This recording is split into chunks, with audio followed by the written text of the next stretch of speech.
Bismillahirrahmanirrahim. I am Amir Hussain Advocate and you are watching the Legal Thought Academy. आज का topic finger tip series में हमारे पास the Muslim family law ordinance 1961 है। आज का लेक्चर है जुडिशल एस्पायरेंट्स, लॉ के स्टूडेंट्स और प्रैक्टिसिंग वकला के लिए इंतहाई अहम होने वाला है। आज के इस लेक्चर में हम डिटेल में डिस्कस करेंगे हर प्रोविजन की मुस्लिम फैमिली लॉ ऑर्डिनेंस 1961 के। तो आइए शुरू करते हैं। The Muslim family law ordinance 1961, ये ऑर्डिनेंस नंबर 8 है 1961 का, और ये 2 मार्च 1961 को प्रोमलगेट किया गया था। ये शुरू करने से पहले आपको एक बात यहाँ पे बताता चलूँ कि जब ये ऑर्डिनेंस प्रोमलगेट किया गया 1961 में, तब प्रोक्लेमेशन लगा हुआ था, मार्शल लॉ लगा हुआ था 1958 का। तो असम्बलीज जो थी वो डिज़ॉल्व थी, तो कोई एक्ट फिर उस वक्त नहीं था आ सकता, इसलिए ये प्रेसिडेंट ने उस वक्त के ये ऑर्डिनेंस प्रोमलगेट किया था। फिर तो आगे जी इसका है ये long title, an ordinance to give effect to certain recommendations of the commission on marriage and family law, कि ये ऑर्डिनेंस जो है ये कमीशन की जो सर्टेन रिकमेंडेशंस थी मैरिज और फैमिली लॉज के मतलब उसको इफेक्ट देने के लिए ये प्रोमलगेट किया गया। एक कमीशन मुकर्रर किया गया था तब कि वो मैरिज और फैमिली लॉज को इस्लाम के मुताबिक यूनिफॉर्मिटी दे, ताकि पूरे मुल्क में एक ही कानून राइज हो। तो उसने जो रिकमेंडेशंस दी थी उसको इफ़ेक्ट देने के लिए, उसको असरअंदाज करने के लिए, मुल्क में नाफिज करने के लिए ये ऑर्डिनेंस प्रोमलगेट किया गया। फिर नेक्स्ट है जी इसका preamble, whereas it is expedient to give effect to certain recommendations of the commission on marriage and family laws, now therefore in pursuance of the proclamation Now therefore in pursuance of the proclamation of the 7th day of October 1958 and in exercise of all powers enabling him in that behalf, the President is pleased to make and promulgate the following ordinance। वही बात जी आपको पहले बता चुका हूँ कि चूँकि 1958 का प्रोक्लेमेशन लगा हुआ था, तो फिर प्रेसिडेंट ने अपनी तमाम इख्तियारात का इस्तेमाल करते हुए इस ऑर्डिनेंस को प्रोमलगेट किया। तो अगर आपको लॉन्ग टाइटल और प्रीएम्बल के मतलब कोई कन्फ्यूजन है या आप इसके मतलब डिटेल्ड इन्फॉर्मेशन चाहते हैं तो आप कमेंट्स कर सकते हैं। इसके मतलब भी फिर एक लेक्चर इंशाल्लाह अपलोड कर दिया जाएगा। नेक्स्ट जी section 1, short title, extent, application and commencement. इस ऑर्डिनेंस का जो शॉर्ट टाइटल होगा वो मुस्लिम फैमिली लॉ ऑर्डिनेंस 1961 है, और ये होल ऑफ द पंजाब पे एप्लीकेबल है। पहले जब ये प्रोमलगेट किया गया था ऑर्डिनेंस 1961 में, तब ये सारे पाकिस्तान पे एप्लीकेबल था, क्योंकि ये तब फैमिली लॉ जो था ये फेडरल एम्बिट में आता था।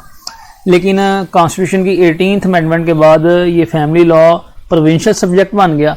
तो उसके बाद फिर 2015 में प्रोविंसेस ने अपने प्रोविंसेस में अमेंडमेंट करके इसको अपने प्रोविंसेस के लिए स्पेशल बस कर दिया कि ये सिर्फ हमारे प्रोविंसेस में अप्लाई होगा। तो अगर आप किसी और प्रोविंस से देख रहे हैं तो उनमें ये पंजाब की जगह आपके अपने प्रोविंस का नाम होगा, जैसे KP के सिंध या बलूचिस्तान। तो मैं पंजाब से इसको रीड कर रहा हूँ, तो यहाँ पे पंजाब है। It extends to whole of the Punjab and applies to all Muslim citizen of the Pakistan. यहाँ पे पाकिस्तान नहीं, यहाँ पे भी पंजाब हो चुका है, और ये तमाम मुस्लिम सिटीजन जो हैं पंजाब के उस पर अप्लाई होता है वेर एवर दे में, चाहे वो जहाँ मर्जी हों, लेकिन अगर वो पंजाब के सिटीजन हैं तो फिर ये उनके ऊपर एप्लीकेबल होगा। And it shall come into force at once, और ये एट वंस जब इसको प्रोमलगेट किया गया ये इन्फोर्स हो जाएगा, अमल दरामद इसके ऊपर हो जाएगा। Definitions, clause A, arbitration council. सबसे पहले आर्बिट्रेशन काउंसिल की डेफिनेशन है जी, means a body consisting of the chairman and representative of each of the parties to the matter under this ordinance. यानी कि ये एक बॉडी जो है 3 लोगों पर मुश्तमिल होगी। एक इसका चेयरमैन होगा, 2 इसके रिप्रेजेंटेटिव होंगे। रिप्रेजेंटेटिव कौन से 2 होंगे? एक रिप्रेजेंटेटिव शोहर की तरफ से और एक रिप्रेजेंटेटिव बीवी की तरफ से। तो यूँ 3 लोग मिलकर सालसी कौंसल या आर्बिट्रेशन कौंसल बनाएंगे। And in case of any party fails to nominate a representative within the prescribed time, the body formed without such representative shall be the arbitration council। और अगर कोई पार्टी जो है, पार्टी से यहाँ पे मुराद मियाँ बीवी ली जा रही है मेनली, अगर मियाँ बीवी में से कोई शख्स अपना रिप्रेजेंटेटिव अपॉइंट करने में फेल हो जाता है, नाकाम हो जाता है, वो अपना रिप्रेजेंटेटिव अपॉइंट नहीं करता, तो उसके बगैर ही फिर जो बॉडी बनेगी उसको वही आर्बिट्रेशन काउंसिल होगी। मिसाल के तौर पर बीवी ने अपना रिप्रेजेंटेटिव अपॉइंट नहीं किया, शोहर ने कर दिया, तो शोहर का जो रिप्रेजेंटेटिव है वो और चेयरमैन ये दोनों मिलकर ही सालसी काउंसिल बन जाएगा, आर्बिट्रेशन काउंसिल बन जाएगा। नेक्स्ट जी चेयरमैन, क्लॉज बी जो है, means the chairman of a union council, union administration और municipal committee or any officer authorized by the government to discharge the functions of the chairman under the ordinance। इसका मतलब है जी union council का chairman, union administration का chairman, municipal committee का chairman या कोई भी जो है शख्स जिसको गवर्नमेंट ने ऑथराइज किया गया हो कि वो इस ऑर्डिनेंस के अंडर चेयरमैन के फंक्शंस परफॉर्म कर सके, तो वो शख्स एक चेयरमैन होगा। नेक्स्ट जो बात हो रही है and, where chairman is a non Muslim or he himself wishes to make an application to arbitration council or is owing to illness or any other reason unable to discharge the function of the chairman, the arbitration council shall elect one of its Muslim members as chairman। आपने बात याद रखनी है यहाँ पे कि जो chairman होगा, जो इस ऑर्डिनेंस के अंडर चेयरमैन की रिस्पॉन्सिबिलिटीज ड्यूटीज परफॉर्म करेगा वो मुसलमान होना चाहिए, वो गैर मुस्लिम नहीं हो सकता। तो अगर चेयरमैन गैर मुस्लिम हो तो फिर आर्बिट्रेशन काउंसिल जो है ये एक मुस्लिम चेयरमैन सेलेक्ट करेगा। नंबर एक बात ये। नंबर दो बात यहाँ पे ये हो रही है कि अगर चेयरमैन ने खुद एप्लीकेशन देनी है इस ऑर्डिनेंस के अंडर, तो वो फिर खुद तो नहीं ना चेयरमैन होगा सालसी काउंसिल का, फिर उस सूरत हाल में भी आर्बिट्रेशन काउंसिल किसी और मुस्लिम मेंबर को चेयरमैन सेलेक्ट करेगी। या अगर चेयरमैन बीमार है या किसी वजह से वो प्रोसीडिंग में हिस्सा नहीं ले सकता, तो फिर भी आर्बिट्रेशन काउंसिल किसी और मेंबर को एज ए चेयरमैन सेलेक्ट करेगी, वो मेंबर एज ए चेयरमैन होगा आर्बिट्रेशन काउंसिल में, जिसका भी हम ऊपर जिक्र कर चुके हैं। नेक्स्ट है जी गवर्नमेंट, इसका मतलब है जी government of Punjab. Prescribed means prescribed by rules made under this ordinance, के प्रिस्क्राइब्ड का मतलब होगा कि जो रूल्स में प्रिस्क्राइब किया गया हो। अब पंजाब के लिए बात करें तो पंजाब के लिए इसके जो रूल्स हैं मुस्लिम फैमिली ऑर्डिनेंस के, वो पंजाब मुस्लिम फैमिली रूल्स 1961 है। बाकी प्रोविंसेस के भी यही हैं, लेकिन उनका यहाँ पे नाम पंजाब की जगह अपना अपना प्रोविंस का नाम होगा, जैसे KP के सिंध या बलोचिस्तान। नेक्स्ट जी clause E, union council means a union council, municipal committee, cantonment board, union administration और in case of absence of any of these local governments in any local area, any other comparable body constituted under any law relating to the local government or local authorities। तो local union council का मतलब होगा कि जो आम union council होती है वही, या म्यूनिसिपल कमेटी या कंटोनमेंट बोर्ड या यूनियन एडमिनिस्ट्रेशन। और अगर किसी जगह पर किसी इलाके में ये लोकल गवर्नमेंट्स मौजूद नहीं है तो फिर क्या चीज़ यूनियन काउंसिल होगी, फिर जो है उस मुतलका इलाके का जो लोकल गवर्नमेंट का जो लॉ होगा, उस लॉ के अंडर जो कंपेरेबल बॉडी बनी होगी ना यूनियन काउंसिल के साथ मिलजुल जो यूनियन काउंसिल के फंक्शंस परफॉर्म कर रही हो, चाहे उसका नाम कुछ और हो, तो वही यूनियन काउंसिल होगी इस ऑर्डिनेंस के अंडर। नेक्स्ट जी section 3, ordinance to override other loss.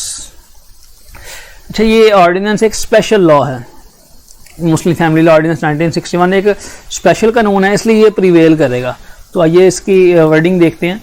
The provision of this ordinance shall have effect not withstanding any law custom or usage, कि इस ऑर्डिनेंस की जो प्रोविजंस हैं वो प्रिवेल करेंगी, चाहे किसी और लॉ कस्टम में कोई और बात लिखी हो इससे हटके, उसको हम नहीं मानेंगे, हम इसको मानेंगे।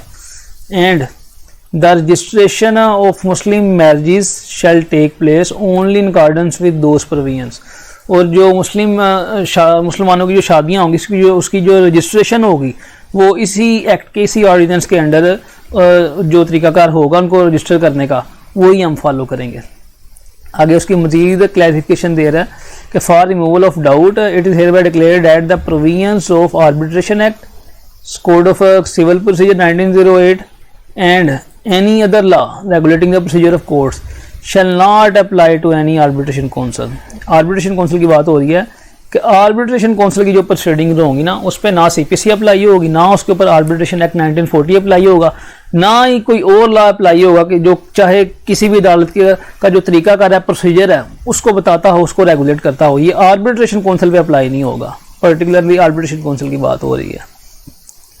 नेक्स्ट जी very important section, the succession, section number 4 succession. अच्छा, इसको स्टार्ट करने से पहले, इस सेक्शन को एक्सप्लेन करने से पहले आपको मैं थोड़ा सा बैकग्राउंड दे देता हूँ कि जो हमारी शरीयत है, इस्लामी शरीयत, उसमें जो पोता होता है वो दादे की विरासत में, दादा या दादी की विरासत में हकदार नहीं होता जब तक कि दादा या दादी की कोई औलाद मौजूद हो। अगर औलाद मौजूद ना हो फिर तो उसको विरासत मिल सकती है, लेकिन अगर औलाद मौजूद है दादा या दादी की, तो जो पोता है वो डायरेक्टली फिर विरासत उसको नहीं मिल सकती। लेकिन ये सेक्शन 4 पोता या पोती को भी राइट, विरासत का राइट दे रहा है। तो आइए इसकी वर्डिंग को देखते हैं। In the event of death of any son और daughter of the propositus, propositus का मतलब होता है कि जो मोरस से आला होता है, जिससे विरासत मिलनी होती है, उसको कहते हैं प्रोपोसाइटस।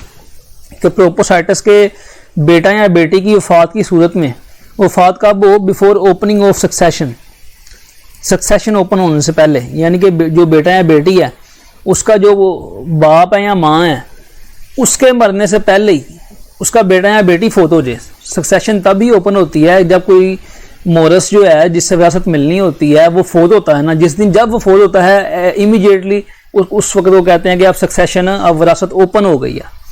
तो प्रोपोसाइटस के फोत होने से पहले अगर उसका कोई बेटा या बेटी फोत हो जाता है तो फिर क्या होगा? द चिल्ड्रन ऑफ सच सन और डॉटर, तो उसका जो बेटा या बेटी जो फोत हो गया, उसके जो बच्चे होंगे वो, if any living at a time the succession opens, shall per tribes receive a share equivalent to the share which such son or daughter as the case may would have received if alive। उसके जो बेटा या बेटी फोत हो चुका है अपने बाप से पहले ही, तो उस बेटा या बेटी के जो आगे औलाद होगी ना, चिल्ड्रन होंगे, उनको विरासत में हिस्सा मिलेगा। कितना हिस्सा मिलेगा? कि जितना उनका जो बाप या माँ जो फोत हो चुकी है उनको हिस्सा मिलना था ना, उस हिस्से में से उनको जितना हिस्सा मिलना चाहिए था उनको उतना ही हिस्सा मिलेगा। इसकी आपको एक मिसाल से मैं एक एक्सप्लेन करता हूँ। ये देखें जी, ये प्रोपोसाइटस है, ग्रैंडफादर एंड ग्रैंड मदर, दादा या दादी ये मोरस से आला थी, प्रोपोसाइटस थी। अब दादा दादे की जो प्रॉपर्टी थी ना, वो थी 5 मरले। 5 मरले दादे की प्रॉपर्टी थी। उसकी औलाद थी 2 बेटे, सन और डॉटर।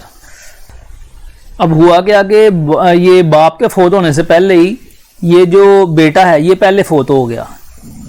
ये जो बेटा है ये पहले फोत हो गया।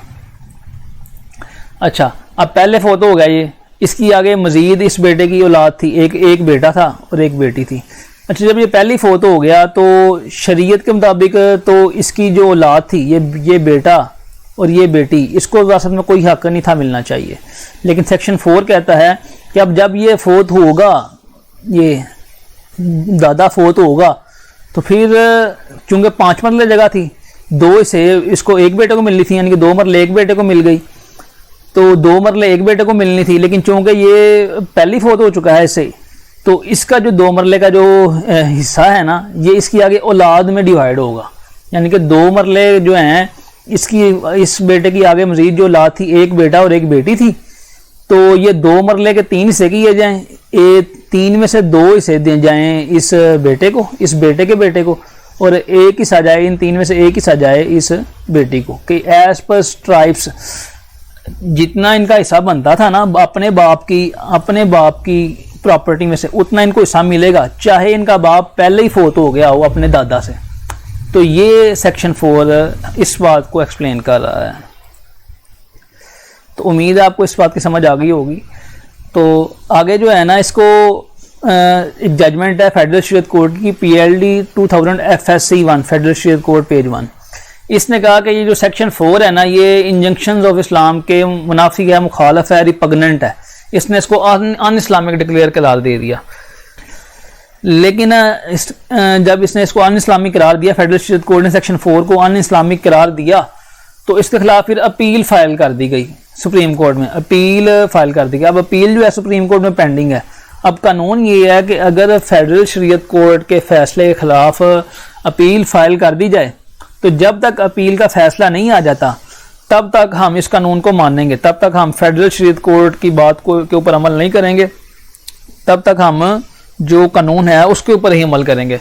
तो अभी 2023 है, उसका मार्च का महीना चल रहा है, तो अभी तक सुप्रीम कोर्ट ने अपील का कोई फैसला नहीं किया कि जो फेडरल स्टेट कोर्ट ने कहा था कि ये इंजंक्शन ऑफ इस्लाम के रिपग्नेंट है सेक्शन 4, इसके खिलाफ जो अपील फाइल की गई थी सुप्रीम कोर्ट में, सुप्रीम कोर्ट ने इस अपील का कोई फैसला नहीं किया, इसलिए अभी तक सेक्शन 4 पर अमल दरामद हो रहा है। पोता या पोती को दादा या दादी की विरासत में से हिस्सा मिल रहा है। अच्छा, ये तो होगी एक बात। ये जो भी मैं आपको बता रहा हूँ कि अपील जब तक फैसला ना हो तब तक हम फेडरल स्टेट कोर्ट के फैसले पर अमल दरामद नहीं करेंगे, फेडरल स्टेट कोर्ट के फैसले को नहीं मानेंगे। ये आपके आईन पाकिस्तान के कॉन्स्टिट्यूशन ऑफ पाकिस्तान 1973 के आर्टिकल 203D में लिखी हुई है ये बात। अब सेक्शन 4 जो है, इसमें एक अमेंडमेंट भी हो चुकी है 2021 में, उस अमेंडमेंट को देख लेते हैं। अमेंडमेंट के मुताबिक ये जो भी आप पढ़ चुके हैं, ये सेक्शन 4, इसको सब सेक्शन 1 करार दे दिया गया। इसके आगे ये मजीद सब सेक्शन 2, 3 और 4 ऐड कर दिए गए। तो ये 2 को देखते हैं। If a Muslim male from अहले तशी dies the share of a widow in the immovable property left behind by her deceased husband shall be as follows, कि अगर जो अहले तशी हैं, जो शिया है, उनका कोई मेल फोत हो जाता है, कोई मर्द उनका फोत हो जाता है, तो उसकी जो बेवा होगी ना, उसका उस बेवा का जो इमूवेबल प्रॉपर्टी में हिस्सा होगा, इमूवेबल प्रॉपर्टी मीन्स उसकी ज़मीन जायदाद वगैरह, उसमें जो हिस्सा होगा वो भी ये होगा जो भी आपको मैं बताने लगा हूँ। तो अगर तो उस डिसीज्ड हस्बैंड की कोई औलाद नहीं थी, if there is no children left behind the deceased husband, तो फिर उस बेवा का हिस्सा होगा 1/4। 1/4 किसका? फिक्स प्राइस और वैल्यू ऑफ प्रॉपर्टी, जो भी प्रॉपर्टी की वैल्यू होगी ना, उसमें 1/4 उसका हिस्सा होगा बेवा का, अगर उसके शोहर की कोई औलाद नहीं थी। और अगर उसकी औलाद थी, if their child left behind, तो फिर 1/8 हिस्सा होगा बेवा का। ये सिर्फ और सिर्फ अहले तशी की बात हो रही है, ये आपने ध्यान में रखना है कि अहले तशी से तल्लुक हो उस मर्द का, मेल मुस्लिम का जो फोत हुआ है। Next subsection 3, if there are 2 or more widows the share as mentioned in the subsection 2 shall be divided equally amongst them। अच्छा, अब ऐसे भी तो हो सकता है कि उसकी जो मर्द जो फोत हुआ है उसकी एक से ज़्यादा बीवियाँ हों, 2 हों, 3 हों या 4 हों, तो ऐसी सूरत हाल में क्या सबको अलग अलग 1/4 या 1/8 हिस्सा मिलेगा? नहीं जी, ऐसे नहीं होगा। सबसेक्शन ये कहता है, सबसेक्शन 3 ये कहता है कि जो भी उनका हिस्सा होगा ना, अगर औलाद है तो 1/8, औलाद नहीं है तो 1/4, ये 1/4 या 1/8 ही सब बीवियों में तकसीम होगा। वो 2 बीवियाँ, 3 हैं या 4 हैं, सब में यही तकसीम होगा। यानी कि 2 बीवियाँ हैं तो ये 1/4 को 2 से तकसीम कर लो, दोनों को उतना हिस्सा मिल जाएगा। 3 है तो 3 से तकसीम कर लो, 4 है 4 से तकसीम कर लो। तो ये सबसेक्शन 3 ये बताता है। आगे subsection 4, the price or value of property shall be the price or value existing at the time of payment and not the price or value which existed at the time of death of husband। जब वो शोर फोत हुआ अहले तशी जो था, अहले तशी से तशी फिरके से जिसका ताल्लुक था, जब वो शोर फोत हुआ तो उस वक़्त प्रॉपर्टी जो विरासत है वो तकसीम नहीं की गई, बीवी को हिस्सा नहीं दिया गया, लेकिन उसके कुछ देर बाद दिया गया। तो सब सेक्शन 4 ये कहता है कि जब प्रॉपर्टी तकसीम की जाएगी ना, जब वो हिस्सा उसको दिया जाएगा, उस वक्त की आपने प्रॉपर्टी की वैल्यू लेनी है। ये नहीं कि जब वो फोत हुआ तब प्रॉपर्टी की जो वैल्यू थी उसके मुताबिक 1/4 या 1/8 दे दिया जाए बीवी को, नहीं। मिसाल के तौर पर शोहर फोत हुआ है शी का सन 2000 में, तब उसकी जो प्रॉपर्टी थी, इमूवेबल प्रॉपर्टी थी, वो थी, उसकी कीमत थी 5 लाख रुपए। लेकिन जब हिस्सा दिया गया बीवी को, वो दिया गया सन 2023 में। सन 2023 में प्रॉपर्टी की वैल्यू बढ़ के हो चुकी थी 50 लाख रुपए। तो बीवी को 1/4 या 1/8 5 लाख के हिसाब से दिया जाएगा या 50 लाख के हिसाब से दिया जाएगा। सब सेक्शन 4 बताता है कि 50 लाख के हिसाब से दिया जाएगा, कि जब उसको तकसीम करना उस वक्त के हिसाब, उस वक्त जो प्राइस होगी, वैल्यू होगी इमूवेबल प्रॉपर्टी की, उसके हिसाब से हिस्सा दिया जाएगा बीवी को। Provided that if the legal hairs of the deceased not give window her share in the above terms she shall become entitled to her due share in the corpus of immovable property। अगर जो legal hairs हैं उस मतवफ़ी के, वो बेवा, उसकी बेवा को इसका हिस्सा नहीं देते, ये कीमत अदा नहीं करते हैं, तो फिर जो है कीमत अदा ना करने की सूरत में उसका हक होगा कि वो जो इमूवेबल प्रॉपर्टी थी उसकी बॉडी में, मतलब उसकी बॉडी में उसका शेयर हो। She shall become entitled to her due share, जितना उसका शेयर होना था ना 1/4 या 1/8 in the corpus of immovable property, उतना उसका प्रॉपर्टी में हिस्सा होगा। फिर मिसाल के तौर पर कि 5 मरले जगह थी तो उसकी कीमत अदा नहीं की वर्सा ने, मतवफ़ी के वर्सा ने 1/4 या 1/8 के हिसाब से जो भी सूरत हाल थी, बेवा को उसकी वो रकम अदा नहीं की है, तो फिर बेवा का प्रॉपर्टी में हिस्सा बन जाएगा। पहले उसको कीमत अदा करने का हुक्म दिया गया, अगर कीमत अदा नहीं करता उसके जो वारसान है वो बेवा को उसकी कीमत अदा नहीं करते जो भी उसका बनता है हक, तो फिर उसका प्रॉपर्टी में हिस्सा बन जाएगा। अच्छा, नेक्स्ट सबसेक्शन 5 सेक्शन 4 का ही, a widow is entitled to her share in the corpus of movable property of her deceased husband provided that the provisions of subsection 2 and 3 shall mutatis mutandis apply. अब ऊपर तो बात हो रही थी immovable property में बेवा का जो हिस्सा है, अब सबसेक्शन 5 में मूवेबल प्रॉपर्टी की मतलब भी बात हो गई है कि मूवेबल प्रॉपर्टी में भी बेवा का वही हिस्सा होगा जो इमूवेबल प्रॉपर्टी में था। यानी कि अगर मतवफ़ी की औलाद है तो 1/8, तो अगर औलाद नहीं है तो 1/4 मूवेबल प्रॉपर्टी में भी और इमूवेबल प्रॉपर्टी में भी। Next subsection 6, Fiqh Jafri recognizes the right of husband to get his share from the property left by her deceased wife, either movable or immovable, as follows। तो जी ये भी अहले तशरीह की बात ही हो रही है, फ़िक़ह जाफरी की बात ही हो रही है। ऊपर बेवा के हक की बात हो रही थी विरासत के अंदर, अब ये शोहर के हक की बात हो गई है कि अगर अहले तशरीह से ताल्लुक़ था बीवी का, जो बीवी फोत हो गई है, तो फिर शोहर का क्या हिस्सा होगा, चाहे मूवेबल प्रॉपर्टी हो या इमूवेबल प्रॉपर्टी हो। तो जी अगर तो कोई औलाद नहीं थी उनकी, if there is no child left behind, तो 1/2 शेयर आधी प्रॉपर्टी का, जो भी मूवेबल या इमूवेबल प्रॉपर्टी जो भी प्रॉपर्टी थी उसमें आधा हिस्सा उसके शोहर का होगा अगर कोई औलाद नहीं थी। और अगर औलाद थी, if there is child left behind, तो 1/4 शेयर ऑफ द प्रॉपर्टी, तो 1/4 प्रॉपर्टी का जो भी 1/4 होगा वो विरासत में शोहर को मिलेगा। नेक्स्ट है जी subsection 7, in case of dispute the parties और any of the party may have recourse to a court of competent jurisdiction और बाय अप्रोचिंग द मुज्तहिद आलम from the panel maintained by the council of Islamic ideology. The decision of Mujtahid Alam shall have a status of an award and the same shall be dealt with in accordance with provision of Arbitration Act 1940। इसमें कह रहा है कि अगर कोई dispute rise हो जाता है पार्टीज के दरमियान, ये इस विरासत के मामला के मतलब जो भी ऊपर डिस्कस हो चुके हैं, तो फिर पार्टीज के पास क्या रेमेडी होगी कि वो या तो कोर्ट ऑफ कॉम्पिटेंट जुरिसडिक्शन से रब्ता करें या फिर मुज्तहिद आलम से रब्ता करें। मुज्तहिद आलम कौन होगा कि जिसको काउंसिल ऑफ इस्लामिक आइडियोलॉजी ने एक पैनल बनाया होगा, उस पैनल में जिनका नाम होगा, जिन मुज्तहिद आलम का नाम होगा, सिर्फ उन्हीं से रब्ता किया जा सकता है। तो कोर्ट ऑफ कॉम्पिटेंट जुरिसडिक्शन का फैसला तो बाइंडिंग है, वो तो आपको पता ही होगा, लेकिन मुज्तहिद आलम के फैसले की क्या लीगल इंपॉर्टेंस होगी तो वो आगे बयान की हुई है कि इसके जो डिसीजन है उसका वही स्टेटस होगा जो एक अवार्ड का स्टेटस होता है आर्बिट्रेशन एक्ट 1940 के अंदर।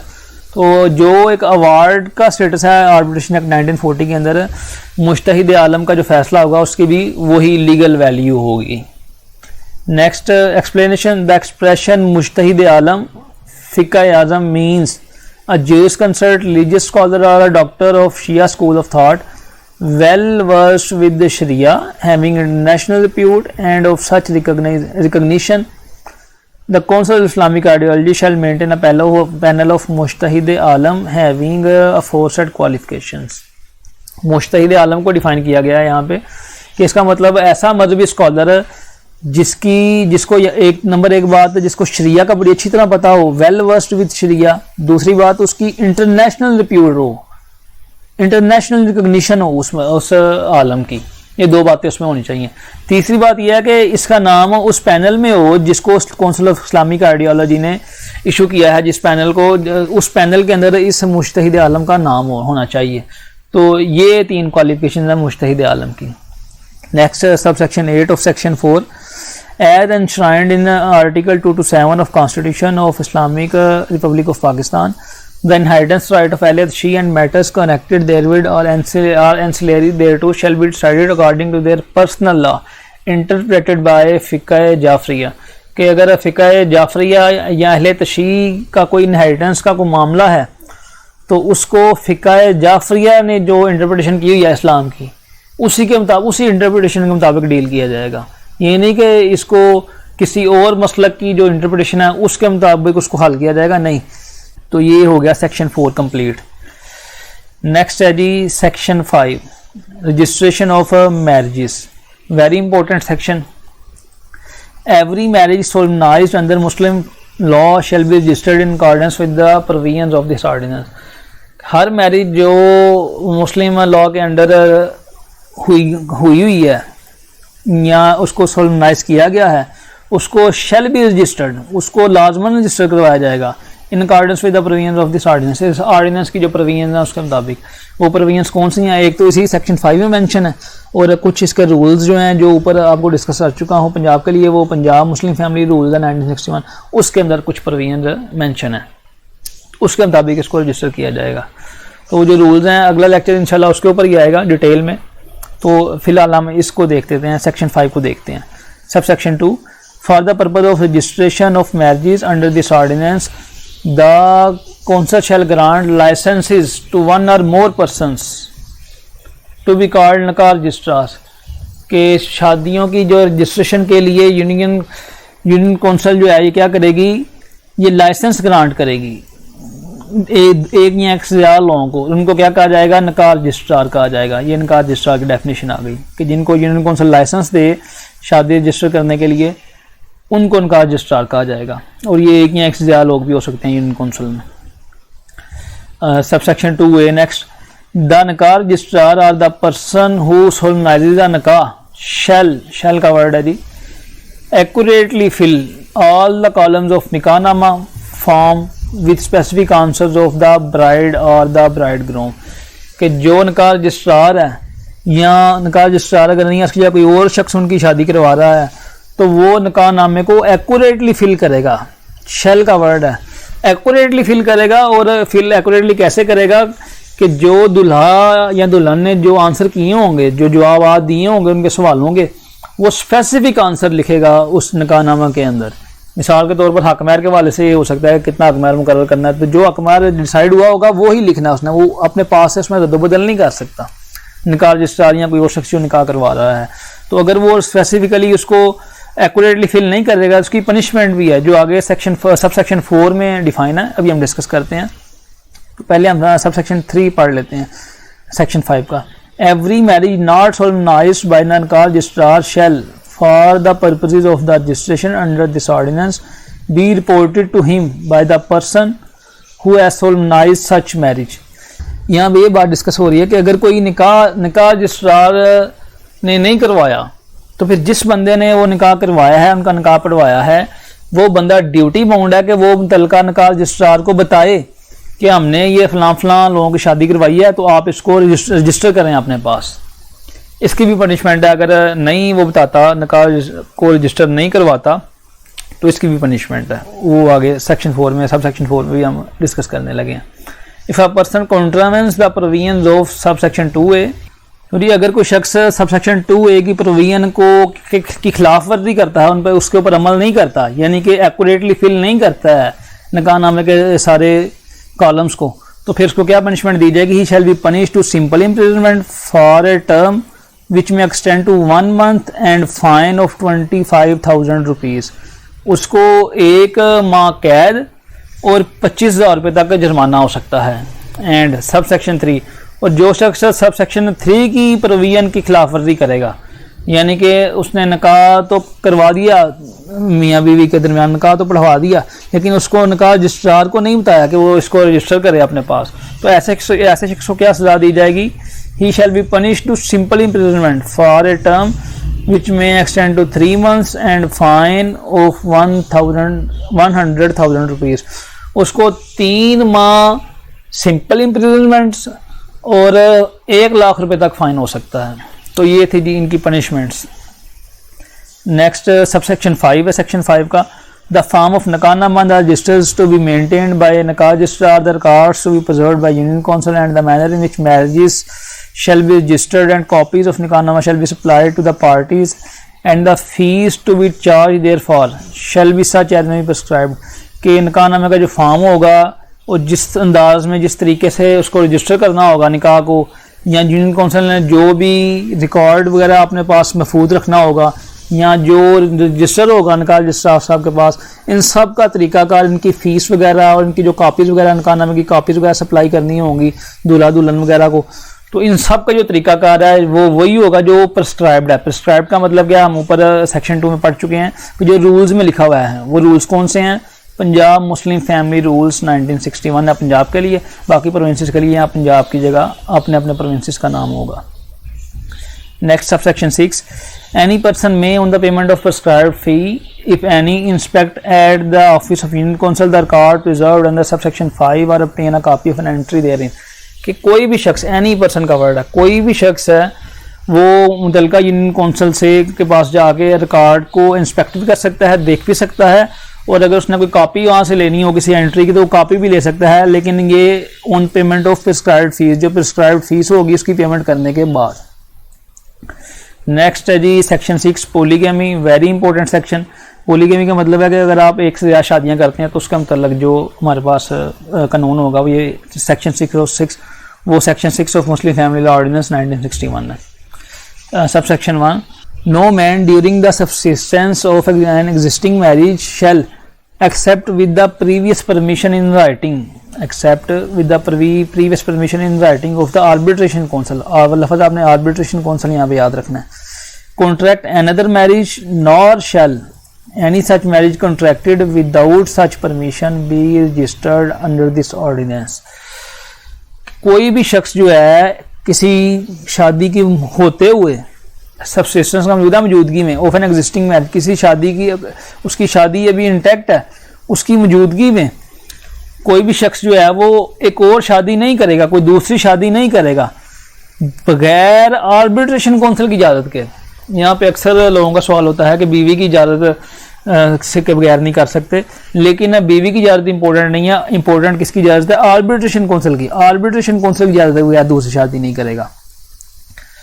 और अगर वो कर लेता है, nor shall any such marriage contracted without such permission be registered under this ordinance, और अगर वो कोई ऐसी कोई दूसरी शादी कर लेता है बगैर इजाज़त के, आर्बिट्रेशन काउंसिल की इजाज़त के बगैर कोई दूसरी शादी कर लेता है तो फिर उसको रजिस्टर नहीं किया जाएगा। जब उसको रजिस्टर नहीं किया जाएगा तो उसकी पनिशमेंट आप ऊपर पढ़ चुके हैं, ये इसकी पनिशमेंट है 3 माह कैद और जुर्माना भी है 1 लाख रुपए तक। और अगर आप आर्बिट्रेशन काउंसिल की परमिशन के बगैर दूसरी शादी करते हैं तो इसकी अलग से पनिशमेंट है, जो अभी हम डिस्कस करेंगे इसी सेक्शन में, सेक्शन 6 में। और अच्छा, अब यहाँ पे आपको बताऊंगा आर्बिट्रेशन काउंसिल क्या होता है, तो इसकी डेफिनेशन आप ऊपर पढ़ चुके हैं सेक्शन 2 में, कि इसका एक चेयरमैन होता है और एक रिप्रेजेंटेटिव बीवी की तरफ से और एक रिप्रेजेंटेटिव इसमें होता है शोहर की तरफ से। ये 3 लोग मिलकर आर्बिट्रेशन काउंसिल बनाते हैं। नेक्स्ट सब section 2, an application for permission under subsection 1 shall be submitted to the chairman in the prescribed manner together with the prescribed fees and shall state reasons for the proposed marriage and whether the consent of existing wife or wives has been obtained thereto। कि अब उसने permission लेनी है arbitration council से, तो उसका तरीका क्या होगा, अब वो जो शोर होगा वो एप्लीकेशन देगा। एप्लीकेशन किसको देगा, टू द चेयरमैन। चेयरमैन आप ऊपर पढ़ चुके हैं कि जो यूनियन काउंसिल वगैरह का चेयरमैन होगा उसे कहते हैं चेयरमैन। ये चेयरमैन को एप्लीकेशन देगा शोहर कि मैं दूसरी शादी करना चाहता हूँ, मुझे दूसरी शादी की इजाज़त दी जाए। उस एप्लीकेशन के साथ ये प्रिस्क्राइब्ड फीस भी लगाएगा और साथ में उसको रीजंस भी बताएगा कि मुझे दूसरी शादी की ज़रूरत क्यों पेश आई, और साथ में स्पेसिफिकली लिखेगा कि आया मेरी बीवी ने मुझे इजाज़त दी है कि नहीं दी है इजाज़त। नहीं भी दी इजाज़त तो भी लिखेगा उसमें कि मेरी बीवी ने मुझे दूसरी शादी की इजाज़त नहीं दी, और अगर इजाज़त दी है तो भी उसमें लिखेगा। Next subsection 3, on receipt of the application under subsection 2 the chairman shall ask the applicant and his existing wife or wives each to nominate a representative and the arbitration council so constituted may, if satisfied that the proposed marriage is necessary and just, grant subject to such conditions if any as may be deemed fit the permission applied for। अब जब application दे दी गई chairman को, तो chairman क्या करेगा, वो applicant से जिसने एप्लीकेशन दी होगी उसको कहेगा, साथ में उसकी जो बीवी होगी, अगर एक बीवी है तो एक ही, अगर ज़्यादा है तो सबको कहेगा कि अपने अपने रिप्रेजेंटेटिव अपॉइंट करो, यानी कि एप्लीकांट भी अपना रिप्रेजेंटेटिव अपॉइंट करे और जो उसकी बीवी या एक से ज़्यादा बीवी हैं तो सब जो बीवियाँ अपने अपने रिप्रेजेंटेटिव अपॉइंट करें, ताकि सालसी कौंसिल आर्बिट्रेशन कौंसिल को तश्कील दिया जा सके, कॉन्स्टिट्यूट किया जा सके। जब इस तो उसके बाद फिर आर्बिट्रेशन कौंसिल का कॉन्स्टिट्यूट हो जाएगा, तो फिर जो आर्बिट्रेशन कौंसिल है ये देखेगा कि ये जो शोहर है, ये जो शादी अब दूसरी एक और करना चाह रहा है, ये अगर नेसेसरी और जस्ट है, मतलब इंसाफ पर मबनी है और ज़रूरी है, तो फिर ये इजाज़त आर्बिट्रेशन कौंसिल इजाज़त दे देगा। और इजाज़त देते हुए ये कंडीशंस भी लगा सकता है जो इसको मुनासिब लगे, subject to such conditions if any as may be deemed fit. तो ये आर्बिट्रेशन कौंसिल की परमिशन है जो दरकार है, ना कि बीवी की परमिशन है। और आर्बिट्रेशन कौंसिल की अगर आप परमिशन नहीं लेते तो तभी सजा होती है, बीवी की परमिशन लें या हो या ना हो, लेकिन अगर आर्बिट्रेशन कौंसिल ने इजाज़त दे दी है तो फिर आपको कोई सजा नहीं मिल सकती। इसको भी हम डिटेल में भी डिस्कस कर लेते हैं। Next subsection 4, in deciding the application the arbitration council shall record its reasons for the decision, and any party may in the prescribed manner within the prescribed period and on payment of the prescribed fee prefer an application for revision to the collector concerned, and his decision shall be final and shall not be called in question in any court। अब arbitration council ने जो भी फैसला दिया उसके खिलाफ शोहर या बीवी रिवीजन भी फाइल कर सकते हैं अपने कलेक्टर के पास। तो कलेक्टर जो है फिर जो फैसला देगा वो फाइनल होगा और उसके फैसले को किसी भी कोर्ट में चैलेंज नहीं किया जा सकता। यानी कि अगर आर्बिट्रेशन काउंसिल ने इजाज़त दे दी है शादी दूसरी एक और शादी करने की, तो बीवी उस फैसले के खिलाफ रिवीजन दायर कर सकती है कलेक्टर के पास कि इसको इजाज़त नहीं देनी चाहिए आर्बिट्रेशन काउंसिल को, तो इन्होंने इजाज़त गलत दी है, तो इस इजाज़त को ख़त्म किया जाए, कैंसिल किया जाए। या अगर आर्बिट्रेशन काउंसिल ने इजाज़त नहीं दी है शोहर को एक और शादी करने की, तो शोहर भी उस फैसले के खिलाफ रिवीजन फाइल कर सकता है कलेक्टर के पास कि मुझे इजाज़त नहीं दी गई लेकिन मुझे इजाज़त देनी चाहिए। तो कलेक्टर फिर उसके ऊपर जो भी फैसला देगा वो फाइनल होगा, उसको किसी भी अदालत में चैलेंज नहीं किया जा सकता। अब पनिशमेंट की बात आ जाती है जी।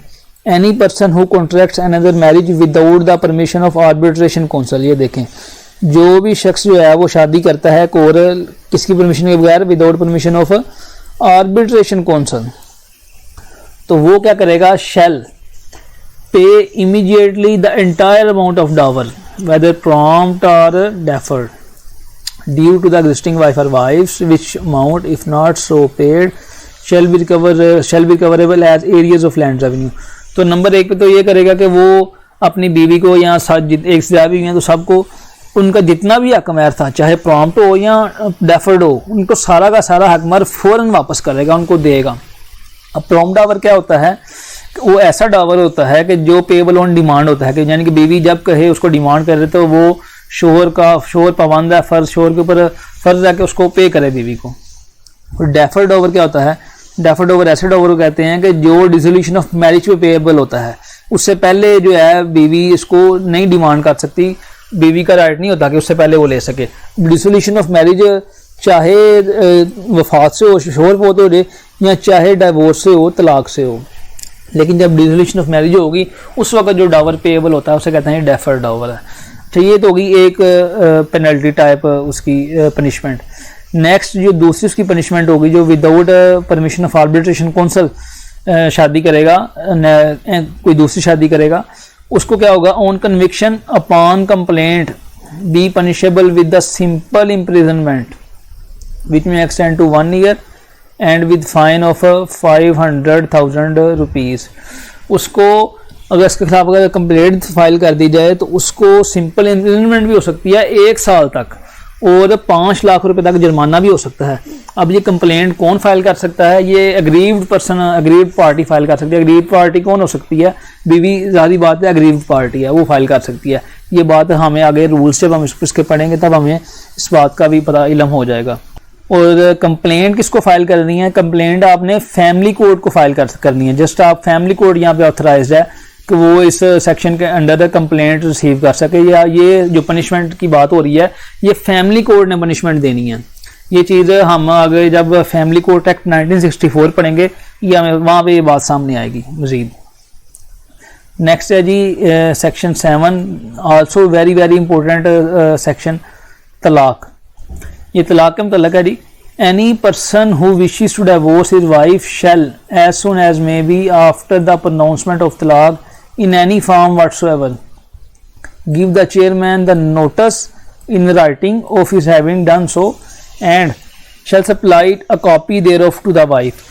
अब जो भी शख्स है वो अपनी बीवी को तलाक देने के बाद चाहे जिस मर्जी फॉर्म में वो तलाक दे, ओरली दे या रिटर्न फॉर्म में दे, वो क्या करेगा, तलाक देने के बाद चेयरमैन को नोटिस देगा। चेयरमैन हम ऊपर पढ़ चुके हैं कि जो यूनियन काउंसिल का चेयरमैन होगा उसे कहते हैं चेयरमैन। वो चेयरमैन को नोटिस देगा, इन राइटिंग देगा, कि उसमें क्या लिखेगा कि मैंने अपनी बीवी को तलाक दे दिया, जस्ट उसको नोटिस फ्राहम करेगा चेयरमैन को, और उस नोटिस की एक कॉपी जो है वो बीवी को भी फ्राहम करेगा अभी जो आएगा। ये 2 काम करेगा तलाक देने के बाद। और अगर शोहर तलाक देने के बाद ये 2 काम नहीं करता है तो फिर उसको ये पनिशमेंट भी हो सकती है, वो आगे सबसेक्शन 2 में है। अच्छा, सेक्शन 7 में कुछ अमेंडमेंट हो चुकी है। इस अमेंडमेंट का नाम the Muslim family law second amendment act 2021 है, जिसके मुताबिक अभी आप जो सब सेक्शन 1 पढ़ चुके हैं उसके बाद ये प्रोवाइजो ऐड किया गया है, provided that where the parties belong to फिका जाफरिया, कि जब पार्टीज जो है उनका ताल्लुक फिका जाफरिया से होगा यानी कि वो शिया होगी, तो फिर जो है the man may voluntarily and with his free will pronounce himself or through duly authorised attorney वकील तलाक uttering in literal Arabic words siga in the physical presence of at least 2 witnesses qualifying the requirements of clause 1 of article 17 of QSO 1984।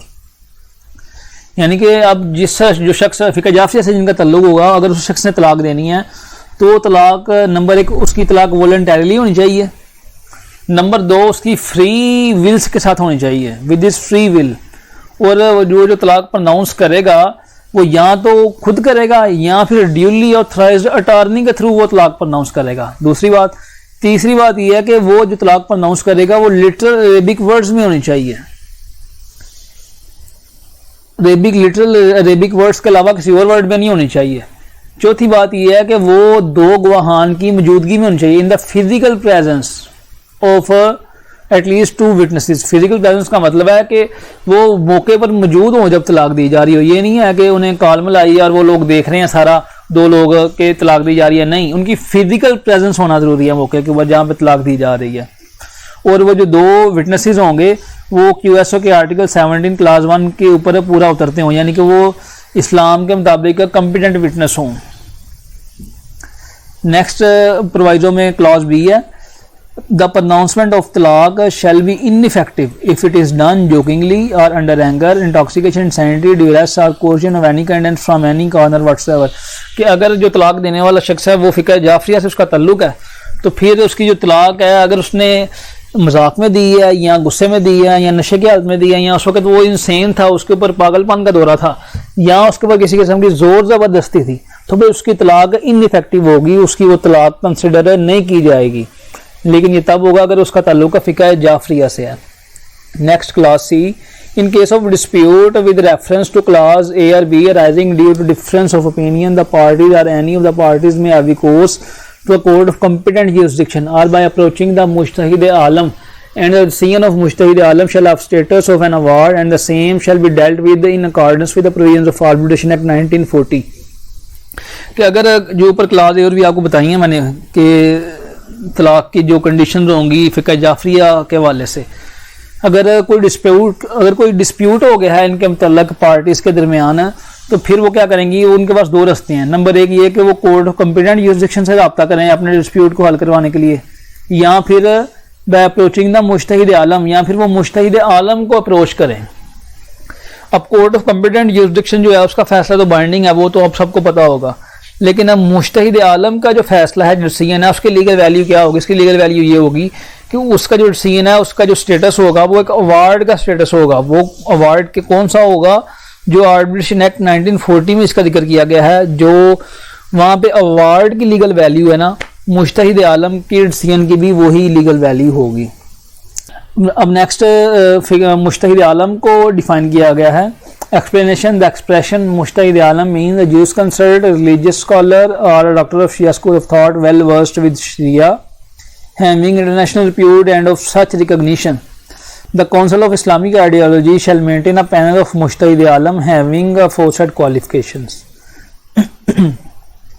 कि अब जो मुश्तहिद आलम है वो मजहबी scholar होगा और उसमें ये सूरत उसमें ये चीज़ें पाई जाएंगी. नंबर एक ये होगी कि वो उसको शरिया का बड़ी अच्छी तरह पता होगा, वेल वर्स्ड विद शरिया.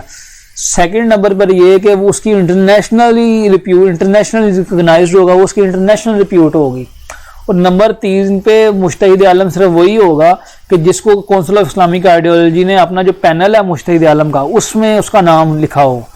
तो ये 3 क्वालिटीज़ होंगी मुश्तहिद आलम की जिसका जिक्र किया गया है ऊपर. इसके अलावा और कोई शख्स मुश्तहिद आलम नहीं होगा. नेक्स्ट इस अमेंडमेंट में सबसेक्शन 1 के बाद ये नेक्स्ट सबसेक्शन 1A ऐड किया गया जिसके मुताबिक किया है कि जो डिवोर्स के मैटर्स होंगे फ़िक़्ह जाफरिया के लोगों के, उनके डिवोर्स के मैटर उनकी जो इंटरप्रिटेशन है इस्लाम की उसी के मुताबिक ही डील किए जाएंगे. ये नहीं होगा कि फ़िक़्ह जाफरिया के जो डिवोर्स के मैटर्स हैं उसको जो और किसी फ़िक़्ह की जो इंटरप्रिटेशन है इस्लाम की उसके मुताबिक डील कर दिया जाए. नहीं, फ़िक़्ह जाफरिया के में जो डिवोर्स वगैरह के मैटर्स होंगे उनको फ़िक़्ह जाफरिया ने जो इंटरप्रिटेशन की हुई है डिवोर्स के मैटर्स की उनके मुताबिक ही डील किया जाएगा. तो ये था जी सब सेक्शन 1A. नेक्स्ट इसका फिर आ जाता है सेक्शन 2 तलाक का. Whoever contravenes the provision of subsection 1 shall be punishable with a simple imprisonment for a term which may extend to 1 year or with fine which may extend to 5,000 rupees or with both. जो भी शख्स subsection 1 की जो provisions को कॉन्ट्रावेन करेगा, उनकी खिलाफवर्जी करेगा, यानी कि बीवी को नोटिस नहीं देता या चेयरमैन को नोटिस नहीं देता, तो उसको 1 साल कैद और प्लस जुर्माना भी हो सकता है 5,000 रुपये या दोनों चीज़ें, ये उसको सजा हो सकती है. Next subsection 3 save as provided in subsection 5 तलाक unless revoked earlier expressly or otherwise shall not be effective until the expiration of 90 days from the day on which notice under subsection 1 is delivered to the chairman.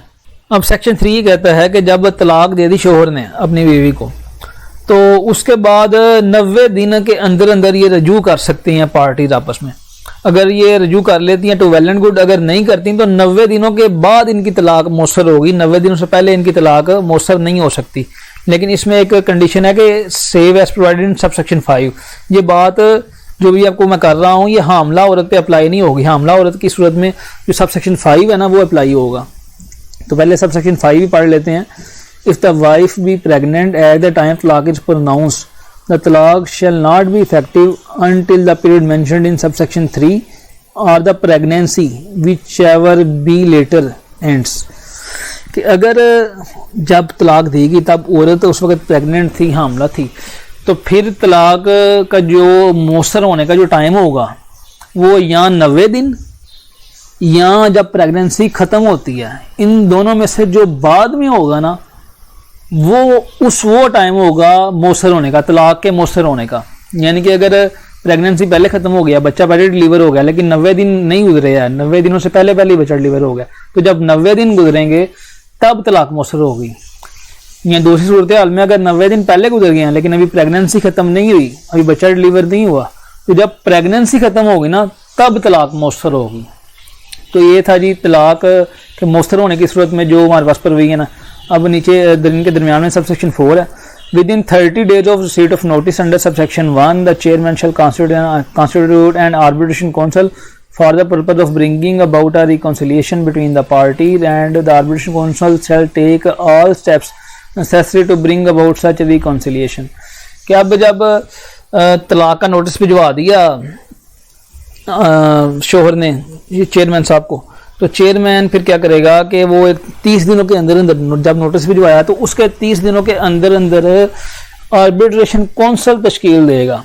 वो किस लिए तश्कील देगा? ताकि parties के दरमियान सुलह करवाई जा सके. नेक्स्ट सबसेक्शन 5 आप पढ़ चुके हैं. उसके आगे subsection 6 nothing shall debar a wife whose marriage has been terminated by talaq effective under this section from remarrying the same husband without an intervening marriage with the third person unless such termination is for the third time so effective। कि अगर तो 3 दफा तलाक दे चुका है शोहर अपनी बीवी को, तो फिर तो इंटरवेनिंग मैरिज की ज़रूरत होगी, जिसे आप हलाला भी कहते हैं, यानी कि बीवी किसी और बंदे से शादी करेगी, वहाँ से फिर से तलाक हो या वो फौत हो जाए, फिर वो अपने पहले शोहर से शादी कर सकती है। लेकिन अगर 3 दफ़ा तलाक इफेक्टिव नहीं हुई, तलाक इफेक्टिव कैसे होती है वो ऊपर आपको मैं बता चुका हूँ अभी, लेकिन अगर 3 दफ़ा तलाक इफेक्टिव नहीं हुई तो फिर बीवी को हलाला करने की या इंटरवेनिंग मैरिज की ज़रूरत नहीं है अपने पहले शोहर से ही दोबारा शादी करने के लिए। वो बगैर किसी इंटरवेनिंग मैरिज के अपने पहले शोहर से दोबारा निकाह कर सकती है, लेकिन शर्त ये है कि शोहर ने उसको 3 दफ़ा तलाक इफेक्टिव ना दी हो। अच्छा, यहाँ पे आपको एक बात बताता चलूँ कि सब सेक्शन 3 के मतलब कि यहाँ पे जो 90 डेज लिखे हुए हैं ना, वो लिखे हुए हैं कि जब नोटिस सर्व होगा ना उसके बाद 90 दिनों के बाद मौसर होगी। लेकिन हाई कोर्ट के इसके ऊपर जजमेंट्स हैं कि ये टाइम जो है 90 दिन का, ये नोटिस सर्व होने के बाद से शुरू नहीं होगा, जब शोहर ने तलाक दी होगी ना अपनी बीवी को, उसके बाद से 90 दिन काउंट किए जाएंगे। ये नहीं कि शोहर ने अब तलाक दिया अपनी बीवी को, फ़र्ज़ कर लें 1 जनवरी 2022 को, लेकिन नोटिस वो भेज रहा है यूनियन कौंसिल को 6 माह बाद, तो 6 माह बाद से वो 90 दिन स्टार्ट नहीं होंगे। 90 दिन स्टार्ट होंगे जब उसने तलाक दी ना शोहर ने अपनी बीवी को, उस दिन से वो 90 दिन स्टार्ट होंगे। तो ये आप यहाँ पे अपने बात एक ज़हन में रखें। नेक्स्ट है जी section 8, dissolution of marriage otherwise than by talaq. यहाँ पे जी तलाक तफवीज़ का जिक्र हो रहा है कि तलाक तफवीज़ ऐसी तलाक को कहते हैं कि जिसमें शोहर ने तलाक का राइट, अपनी बीवी को तलाक देने का जो हक है, या अपनी बीवी को दे दिया हो या किसी थर्ड पर्सन को दे दिया हो। वो तलाक तफवीज़ के मुतल्लिक़ मैं एक ब्रीफ लेक्चर ऑलरेडी अपलोड कर चुका हूँ, वो आप देख सकते हैं मेरे चैनल पे जाके। अच्छा, where the right to divorce has been duly delegated to the wife and she wishes to exercise that right, or where any of the parties to a marriage wishes to dissolve the marriage otherwise than by talaq, the provision of section 7 shall mutatis mutandis and so far as applicable apply। कि अगर जो divorce का जो right है वो शोहर ने duly delegate कर दिया वाइफ को, और वो चाहती है अपने अब उस राइट को एक्सरसाइज करना चाहती है, यानी कि खुद को तलाक देना चाहती है, तो जो प्रोविजन ऑफ सेक्शन 7 है ना, जो भी ऊपर आप पढ़ चुके हैं तलाक की, वो ही अप्लाई होंगे उसके ऊपर भी, यानी कि वही जो है खुद को तलाक देगी, वही जो है नोटिस भिजवाएगी चेयरमैन को, और अपने शोहर को भी नोटिस भिजवाएगी। म्यूटेटिस म्यूटेंडिस का मतलब है कि विद नेसेसरी अल्टरेशंस, यानी कि ऊपर शोहर की बात हो रही थी लेकिन अब बीवी की बात हो रही है, तो फिर बीवी की सूरत म्यूटेटिस म्यूटेंडिस का मतलब कि अब बीवी ही वो सब काम करेगी जो ऊपर शोहर कर रहा था। नेक्स्ट है जी मेंटेनेंस। इसका जी subsection 1, if any husband fails to maintain his wife adequately और where there are more wives than one fails to maintain them equitably, the wife or all और any of the wives may in addition to any, ये बात हमने ज़हन में रखनी है, may in addition to and seeking any other legal remedy available apply to chairman. Chairman कौन? Union council का। Apply to chairman who shall constitute an arbitration council to determine the matter, and arbitration council may issue a certificate specifying the amount which shall be paid as maintenance by the husband। अब अगर शोहर जो है वो अपनी बीवी को adequately maintain नहीं करता, उसको खर्चा नानो नफका नहीं देता, या फिर अगर शोहर की एक से ज़्यादा बीवियाँ हैं तो उन सब के दरमियान वो इंसाफ पर मबनी सलूक नहीं करता, तो फिर बीवी के पास क्या राइट होगा कि फिर जो बीवी हो गई या उसकी जो अगर एक से ज़्यादा बीवी हैं तो सब बीवियाँ या उनमें से कोई भी बीवी वो चेयरमैन को एप्लीकेशन दे सकती है। और ये एप्लीकेशन जो चेयरमैन को एप्लीकेशन दे रही है, ये बाकी जो उसके पास लीगल रेमेडीज उनके उनसे हट के वो बाकी लीगल रेमेडीज भी अवेल कर सकती है और इसको भी अवेल कर सकती है। लेकिन यहाँ भी जिस रेमेडी की बात हो रही है वो चेयरमैन को एप्लीकेशन देने की बात हो रही है, तो फिर चेयरमैन क्या करेगा? आर्बिट्रेशन काउंसिल को तश्कील देगा। आर्बिट्रेशन काउंसिल आप ऊपर पढ़ चुके हैं डेफिनेशन क्लॉज में किसे कहते हैं। तो फिर आर्बिट्रेशन काउंसिल क्या करेगा? आर्बिट्रेशन काउंसिल सर्टिफिकेट एक इशू करेगा, उस सर्टिफिकेट में वो अमाउंट को स्पेसिफाई करेगा कि जो अमाउंट हस्बैंड को पे करना होगी अपनी बीवी को मेंटेनेंस की मद में। नेक्स्ट है जी सब सेक्शन 1 ने, if a father fails to maintain his child, the mother और grandmother of the child may in addition to seeking of any other legal remedy apply to chairman who shall constitute an arbitration council, and arbitration council may issue a certificate specifying the amount which shall be paid by the father as the maintenance of the child. ऊपर बीवी की बात हो रही थी, अब ये बच्चे की बात हो रही है कि अगर बाप जो है अपने बच्चे को मेंटेन नहीं करता, उसको नानो नफका नहीं देता, खर्चा नानो नफका नहीं देता, तो बच्चे की माँ, मदर या ग्रैंड मदर या दादी, बच्चे की माँ या दादी कोई और रेमेडी के अलावा ये रेमेडी भी अवेल कर सकती है कि वो चेयरमैन को एप्लीकेशन देगी और चेयरमैन फिर आर्बिट्रेशन काउंसिल को तश्कील करेगा। फिर आर्बिट्रेशन काउंसिल वैसे ही एक सर्टिफिकेट इशू करेगा जिसमें वो अमाउंट को स्पेसिफाई करेगा कि जो फादर ने पे करना होगी अपने बच्चे के मेंटेनेंस के बाद में। Next subsection 2, husband or wife may in the prescribed manner within the prescribed period and on the payment of prescribed fee prefer an application for revision of the certificate to the collector concerned and his decision shall be final and shall not be called in question in any court। अब arbitration council ने जो भी फैसला दिया, अपना certificate में जो भी अमाउंट इशू की, उसके खिलाफ शोहर या बीवी रिवीजन भी फाइल कर सकते हैं कलेक्टर के पास, अपने कंसर्न कलेक्टर के पास। और फिर जो कलेक्टर का जो फैसला होगा वो फाइनल होगा और उसको किसी भी अदालत में चैलेंज नहीं किया जा सकता। यानी कि अगर आर्बिट्रेशन काउंसिल ने कम खर्चा अपॉइंट किया है, सर्टिफिकेट में कम खर्चा लिख दिया है, तो फिर बीवी एप्लीकेशन दे सकती है रिवीजन की कलेक्टर को कि आर्बिट्रेशन काउंसिल ने कम खर्चा लगाया है तो ये खर्चा ज़्यादा किया जाए। या अगर आर्बिट्रेशन काउंसिल ने ज़्यादा खर्चा लगा दिया है तो ऐसे ही शोर के पास फिर ये राइट है कि वो रिवीजन की एप्लीकेशन दे सकता है कलेक्टर को कि आर्बिट्रेशन काउंसिल ने ज़्यादा खर्चा लगा दिया है, मैं तो इतना पे ही नहीं कर सकता, तो इसको कम किया जाए। नेक्स्ट सबसेक्शन 3 है जी, any amount payable under subsection 1 or 2 if not paid in due time shall be recovered as arrears of land revenue. जब जो भी सर्टिफिकेट इशू हुआ या कलेक्टर ने जो भी फैसला दिया, वो अमाउंट अगर हस्बैंड पे नहीं करेगा या बाप पे नहीं करेगा तो फिर उसको ऐसे ही रिकवर किया जाएगा, उससे ऐसे ही निकलवाया जाएगा जैसे कि लैंड रेवेन्यू के एरियाज निकलवाए जाते हैं। वो कैसे निकलवाए जाते हैं, सेक्शन 80 ऑफ लैंड रेवेन्यू 1967 में मेंशन है, आप वहाँ से जाकर डिटेल में इसको स्टडी कर सकते हैं। Provided that the Commissioner of a Division may, on an application made in this behalf and for reasons to be recorded, transfer an application for revision of the certificate from a collector to any other collector or to a director, local government or to an additional commissioner in his division। लेकिन अब इसमें ये बात हो रही है कि अगर आपको लगता है कि कलेक्टर जो है ये बायस्ड हो गया है, ये सही फैसला नहीं करेगा, ये तरफदारी कर रहा है, या ये किसी पार्टी से ताल्लुक है, तो दूसरी पार्टी अपने डिवीजन के कमिश्नर को एप्लीकेशन दे सकती है कि हमारी जो डिवीजन की जो एप्लीकेशन है जो हमने कलेक्टर को दी हुई है इसको ट्रांसफ़र कर दिया जाए। फिर वो कमिश्नर जो है इसको किसको ट्रांसफ़र कर सकता है, डायरेक्टर को, लोकल गवर्नमेंट को या एडिशनल कमिश्नर को अपने डिवीजन के ट्रांसफ़र कर सकता है उस डिवीजन की एप्लीकेशन को, फिर वो फैसला देंगे कलेक्टर की जगह पे। नेक्स्ट है जी section 10 dower. Where no details about the mode of payment of dower are specified in the Ankanama or the marriage contract, the entire amount of dower shall be presumed to be payable on demand, to be payable on a demand। यहाँ पे बात हो रही है कि अगर नकानामे में या मैरिज कॉन्ट्रैक्ट में ये स्पेसिफाई नहीं किया गया कि हक मेहर जो है ये कौन सा होगा, प्रॉम्प्ट होगा या डावर होगा, तो उस वक्त में ये सेक्शन 10 हमें क्लियर करता है कि हम फिर प्रिज्यूम करेंगे, शैल बी प्रिज्यूम्ड, हम प्रिज्यूम करेंगे कि ये प्रॉम्प्ट डावर है। प्रॉम्प्ट डावर का मतलब है कि payable on demand, prompt dower which is payable on demand, तो हम उसको प्रॉम्प्ट डावर फर्ज करेंगे। Next section 11 power to make rules. The federal government in respect of cantonment areas and the provincial government in respect of other areas may make rules to carry into effect the purposes of this ordinance। कि जो cantonment areas है उनके मतलब जो rules बनाएगी वो federal government बनाएगी, और जो बाकी एरियाज हैं उनके मतलब रिस्पेक्टिव जो है प्रोविंशियल गवर्नमेंट रूल्स बनाएगी इस ऑर्डिनेंस के पर्पसेस के लिए।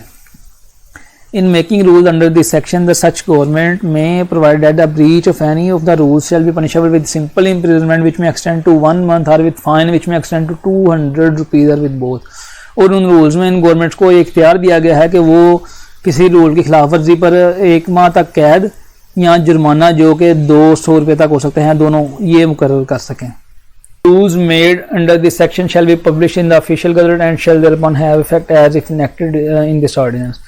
रूल्स जब बनाए जाएंगे तो फिर इनको पब्लिश किया जाएगा ऑफिशियल गजट में, और फिर पब्लिकेशन के बाद इनकी वही लीगल इंपॉर्टेंस होगी जो कि इस ऑर्डिनेंस के, यानी कि वो एक पूरे कानून का दर्जा रखेगी। तो ये था जी the Muslim family law ordinance 1961। Hopefully आपको अब फिंगर टिप्स पे होगा ये लेक्चर कि हर इसकी प्रोविजन को हमने इन डिटेल डिस्कस किया। तो अगर आपको ये लेक्चर पसंद आया और आपकी इन्फॉर्मेशन में इजाफा हुआ तो लाइक कीजिए और सब्सक्राइब कीजिए ताकि आपको ऐसे मज़ीद लेक्चर्स बगैर किसी रुकावट के पहुँच सकें, मिल सकें। Thank you very much. अस्सलाम वालेकुम व रहमतुल्लाह।